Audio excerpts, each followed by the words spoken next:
निश्चित तौर पर भारतीय जनता पार्टी हमेशा प्लान बी, प्लान सी लेकर चलती है। वो चिराग पासवान की पार्टी के भी 3-4 विधायकों सांसदों के संपर्क में है तोड़ने के। जेडीयू के भी लगभग 10 सांसदों को संपर्क में है उसको तोड़ने के।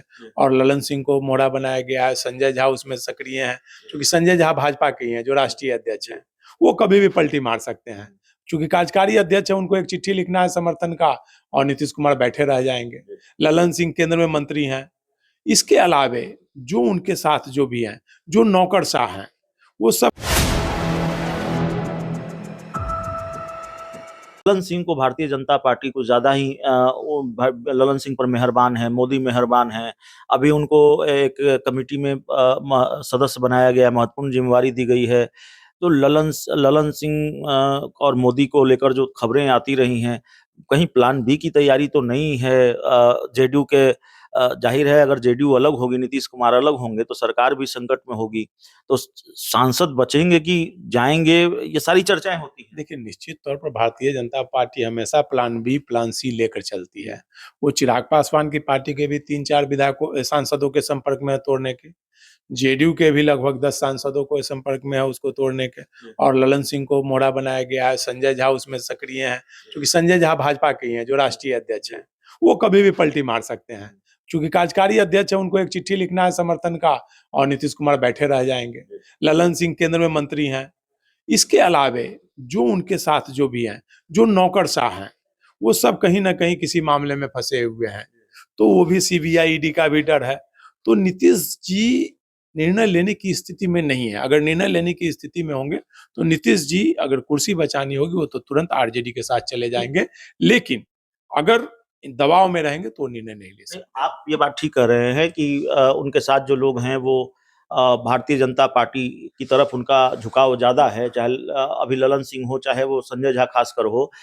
लेकिन एक बड़ा तबका ऐसा भी है, विजेंद्र यादव जैसे लोग हैं, पार्टी के वरिष्ठ नेता हैं। एक बड़ा तबका ऐसा भी है जो जिसका झुकाव आरजेडी की तरफ है, और जो हमेशा इस पक्ष में रहा है कि भाई आरजेडी के साथ विधानसभा का चुनाव अगर लड़े या विधानसभा चुनाव में आरजेडी के साथ रहें तो ज्यादा फायदा होगा। आपको लगता है कि जो पार्टी के विधायक हैं या संभावित प्रत्याशी हैं, वो भी आरजेडी के साथ ही मिलकर चुनाव लड़ना चाहते हैं? गणित उनको लगता है कि ज्यादा ठीक है, मुफीद है यहाँ? देखिए, 90 के बाद से जो दौर शुरू हुआ है मंडलवाद का, कमंडलवाद, तो वो दौर अभी तक है, मंडलवाद और कमंडलवाद। तो मंडलवाद के पुरोधा लालू प्रसाद माने जाते थे। नीतीश कुमार उनके सहयोगी हुआ करते थे। तो नीतीश कुमार और लालू प्रसाद और रामविलास तीनों मंडलवाद के पुरोधा थे, और भारतीय जनता पार्टी कमंडलवाद के पुरोधा थे। तो आज भी जनता दल भरे भारतीय जनता पार्टी के साथ है। तो उसमें 2 धारा है, एक मंडल की धारा है और एक कमंडल की धारा है। तो जो कमंडल की धारा है वो भाजपा के साथ चाहती है, लेकिन मंडल की धारा वाले जो लोग हैं वो चाहते हैं कि जदयू के साथ। वो देख रहे हैं कि प्रशांत किशोर और आरसीपी अगर भाजपा का मोहरा बने और कैंडिडेट खड़ा किए तो जदयू 30 क्या इस बार 40 क्या, मतलब 20-30 सीट पर इस बार सिमट जाएगी अगर बीजेपी के साथ चुनाव लड़ेगी।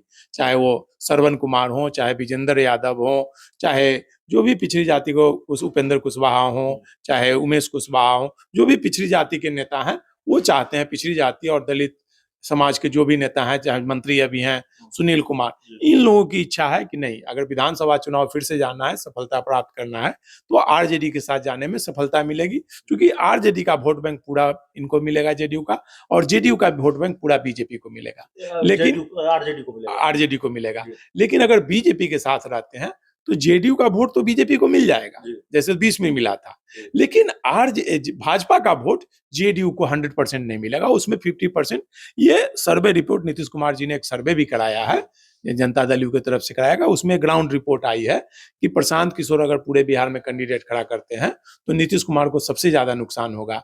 आरसीपी अगर खड़ा करते हैं कैंडिडेट तो 2005 में जिस प्रकार रंजन यादव ने कैंडिडेट दे करके लालू प्रसाद का सफाया किया था, उसी प्रकार आरसीपी नीतीश कुमार का सफाया करेंगे। तो ये सर्वे रिपोर्ट आ चुकी है, लेकिन निर्णय लेने की बारी अब नीतीश कुमार की है। उनके नवरत्न चाहते हैं कि भाई कमंडलवाद की तरफ चलें, लेकिन मंडलवाद वाले चाहते हैं कि लालू के साथ चलें। अब निर्णय वक्फ बोर्ड टोटल निर्णय लेगा। वक्फ संशोधन अधिनियम बिल का मामला मुफीद बहाना है नीतीश कुमार के पास, एक बहाना है, उसी को आड़ में लेकर के क्योंकि नीतीश कुमार हमेशा मुस्लिम वोट को लेकर के सजग रहे हैं। मुस्लिम अल्पसंख्यकों के लिए उन्होंने बहुत काम किया है और हमेशा उसके शुभचिंतक माने जाते रहे हैं। तो यही एक मोहरा है जिसको लेकर नीतीश कुमार निर्णय ले सकते हैं, अगर निर्णय लेने की स्थिति में रहें तो।